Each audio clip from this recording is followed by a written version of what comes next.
తెలంగాణ ప్రభుత్వం ప్రతిష్టాత్మకంగా ప్రారంభించిన ప్రజాపాలన అభయహస్తం 6 గ్యారెంటీల దరఖాస్తుల స్వీకరణ కార్యక్రమం నిజామాబాద్ జిల్లాలో ఉత్సాహంగా సాగుతోంది. జిల్లా మున్సిపాలిటీలు, ఎంఆర్ఓ, ఎండీఓ కార్యాలయాలు, గ్రామ స్థాయిలో గ్రామ పంచాయతీ కార్యాలయాల్లో దరఖాస్తులు అధికారులు స్వీకరిస్తున్నారు. పథకాల కోసం దరఖాస్తు చేసుకునేందుకు లబ్ధిదారులు పెద్ద ఎత్తున బారులు తీరారు.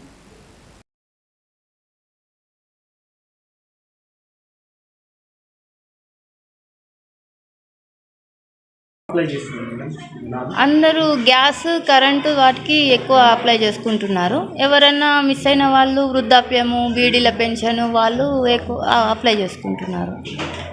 ఇప్పుడు కాలంలో అక్కడ ఫామ్లో రేషన్ కార్డు గురించి అప్లై చేసుకోవడానికి అందులో లేదు కదా, ప్రాబ్లమ్స్ ఎట్లా సాల్వ్ చేస్తుంది? దానికోసం జనరల్ కౌంటర్ సపరేట్గా పెట్టాం కదా, దానికి వాళ్ళు ఒక వైట్ పేపర్ మీద అప్లికేషన్ ఇది రాసిస్తున్నారు. యాడింగ్ కానీ, డీలిషన్ కానీ, సపరేట్ కార్డు కోసం అని. సో మేము అది కౌంటర్ పెట్టి దాన్ని ఎంట్రీ చేసుకొని మేము ఇలా తీసుకొని వాళ్ళకు అటాచ్ చేసి ఇస్తున్నాము. రిసీవ్డ్ కూడా ఇస్తున్నాము వాళ్ళకి. మాకు ఇప్పుడు ఉన్న ఇన్స్ట్రక్షన్స్ వరకు రేపటి వరకు అని ఉంది. ఇక తర్వాత ఫర్దర్ తెలియదు ఇన్స్ట్రక్షన్స్. ఉన్నాయి సార్, ఎన్ని కావాలన్న అప్లికేషన్స్ ఇస్తూనే ఉన్నాయి. గృహలక్ష్మి గ్యాస్ సిలిండర్ ఉన్నది, 500 గ్యాస్ సిలిండర్ ఉంది కదా, అది అప్లై చేసుకోవాలా? రేషన్ కార్డు ఉందా? గృహలక్ష్మికి అప్లై చేసుకోవాలి. కాలక్షన్ ఫిల్అప్ చేసిన మీరే నింపిందా?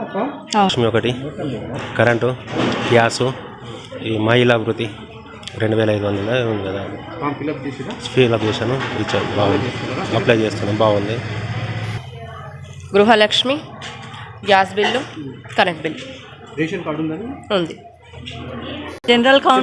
జనరల్ కౌంటర్లో రేషన్ కార్డు లేని వారు కొత్తగా దరఖాస్తు చేసుకోవడానికి, మళ్ళీ రేషన్ కార్డులో పిల్లల నెంబర్లు యాడ్ చేసుకోవడానికి దరఖాస్తులు తీసుకుంటున్నామండి. అవును, జనరల్ కౌంటర్ ఏర్పాటు చేసేది దీని కొరకు.